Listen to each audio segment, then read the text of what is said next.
বসন্ত জাগ্রত দ্বারে, এ তো সবাই জানে। সকলে সেই জাগ্রত বসন্তের অপেক্ষায় এতদিন আমরা ছিলাম। আজ বসন্ত সত্যি সত্যি এসেছে। আজ বাদে কাল হোলি খেলা, দোলের খেলা। তাই বসন্তের অভিষেক নিয়ে আজ একটা নতুন রম্য কবিতা পড়ছি। বসন্তের অভিষেক। পিছনের পানে চাই না যেতে, সম্মুখ পানে চাই। কত আলো, কত আশা, ভুবনে ছড়ানো ভালোবাসা, এসবের মাঝে জড়াতে চাই। ঋতুতে আমার আশার আলোর অভাব নাই। করুণ মুখে আকাশ পানে চোখ তুলে চেয়ে দেখি মেঘের ঘনঘটা। বিজলির হানা, বুক ভরে নিঃশ্বাস নিলে খানিক আরাম হয়, তবে বিজলির চমকে তা মুহূর্তে হারায়। বড় বড় ফোঁটার বরিশন আগাম বার্তা দেয় ঘন বরিশনের। ঝঞ্ঝার ইঙ্গিতে পরিবেশ ক্ষণেই বদলায়।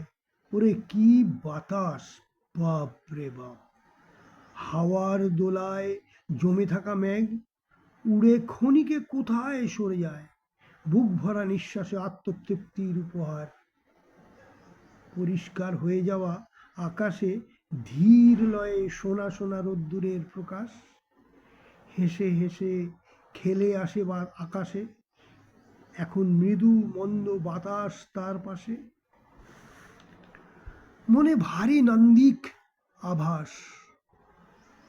আম্রকুঞ্জে কোয়েলাকে বলা সুরে কথাগুলো যাচ্ছে শোনা। ওই এলো বুঝি ফাগুনের বেলা। দূরে জলপলাশের গাছের যেখানে ঝরে পড়া ফুলের তলাটা ফুলশয্যার বিছানার মতো সেজে আছে, সেখানে দল বাঁধা বালক বালিকারা জলপলাশের না ফোটা কুড়ি দিয়ে পিচকিরি খেলছে। আনন্দ চায় ধরে রাখতে। কাল আসলে দোলের পরব, তো বসবে মেলা, সতীমার মেলায়। উজাড় করে গাছে গাছে কৃষ্ণচূড়া, পলাশ, শিমুল ফুলে ফুলে লালে লাল হয়েছে। রঙের হোলি গাছে গাছে। ফাগুন আগুন হয়ে জ্বলছে গাছে গাছে। শুরু হলো ফাগুনের অভিষেক।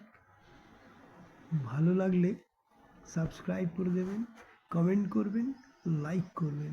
কেমন?